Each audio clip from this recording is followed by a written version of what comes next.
969 এবং টিএসটিতে উনি বলেছেন যে উনি নাকি প্রমাণিত চাঁদাবাজ। এইরকম কথায় আমরা ব্যথিত এবং রমনা থানার বিএনপির সভাপতি আমার পাশে যিনি দাঁড়িয়ে আছেন মোহাম্মদ আশরাফুল ইসলাম, উনি অনেক পূর্ব থেকেই আব্বাস ভাইয়ের সাথে রাজনীতির সাথে জড়িত, উনি ব্যথিত এবং আমরা সবাই ব্যথিত এবং ওনার সাথে পারিবারিক যোগসূত্র বহু পূর্বে থেকেই রাজনীতিকের বাইরেও ওনার সাথে পারিবারিক সম্পর্ক, যার জন্য উনি ব্যথিত হয়ে উনি আদালতে শরণাপন্ন হয়েছেন এবং ফিরিস্তি যুগে উনি ওইসব নিউজ এবং ভিডিও ফুটেজ পেনড্রাইভের মাধ্যমে বিজ্ঞ আদালতে দাখিল করেছেন। বিজ্ঞ আদালত সব কিছু পর্যালোচনা করেছেন, অনেক সময় নিয়ে উনি পর্যবেক্ষণ করে যখন দেখেছেন যে বাদীর আর্জিতে যা লিখা এটা সপক্ষের ডকুমেন্টসগুলো উনি অ্যানালাইসিস করেছেন, করে দেখে তারপর উনি আসামির বিরুদ্ধে সমন ইস্যু করে মামলা আমলে নিয়ে আসামির বিরুদ্ধে সমন ইস্যু করেছেন। 500 এবং 504 ধারায় সমন ইস্যু করেছে। 500 এবং 503 ধারা না, 500 এবং 504 ধারায় আপনারা অভিযোগ করেছেন। জি, তিনটি ধারার কথা বললেন, তাহলে 503 ধারা কি ওখান থেকে?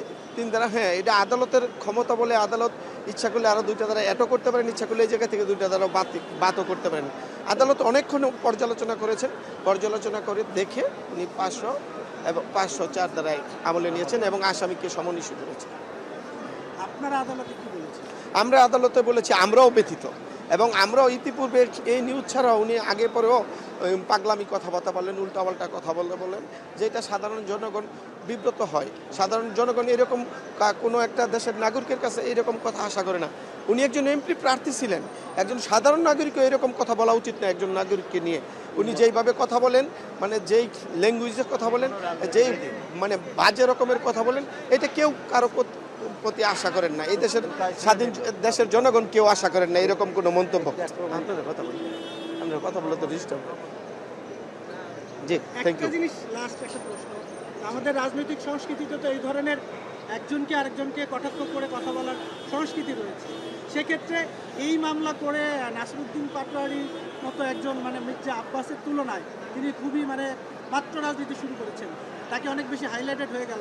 ওইটাও ঠিক আছে, অ্যাকচুয়ালি মির্জা আব্বাস সাহেবের তুলনায় উনি কোনো রাজনৈতিক ব্যক্তিত্ব না, কারণ রাজনৈতিক ব্যক্তিত্ব হলে উনি এরকম কথা বলতেন না।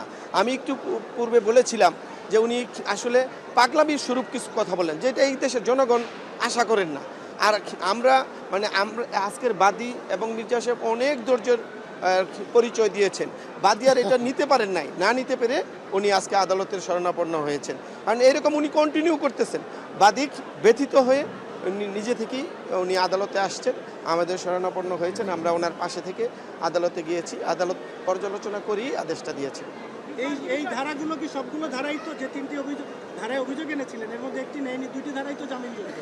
জি জি, এই ক্ষেত্রে আসলে পরবর্তীতে কি আপনার 2 বছর সাজা হবে ছিল না শেখ হাসিনার আমলে 2 বছর প্রমাণ করতে পারলে সাজা হবে। তখন দা সাইড দেখো সমস্যা হয়। অ্যাকচুয়ালি জামিনযোগ্য মানে এই যে মামলা সহজ ওইটা না, মানহানির মামলা অনেক শক্ত মামলা। মামলার ক্ষেত্রে কিছু মামলার ক্ষেত্রে আইনে কোনটা জামিনযোগ্য কোন অজামিনযোগ্য ডিরেকশন দেওয়া আছে। জামিনযোগ্য হইলেই যে বাদী ন্যায় বিচার পাবে না ওইটা না, বাদী অবশ্যই ন্যায় বিচার পাবে এবং বাদী এই জায়গায় যে অভিযোগটা নিয়ে আসছেন আমরা ওইটা পাইলেই আদালত অবশ্যই ওইটা, কারণ পর্যালোচনা করে মামলা নিয়েছেন এবং সাক্ষী যখন আমরা উপস্থাপন করব আসামির বিরুদ্ধে ব্যবস্থা হবে, তার সাজা হবে ইনশাল্লাহ।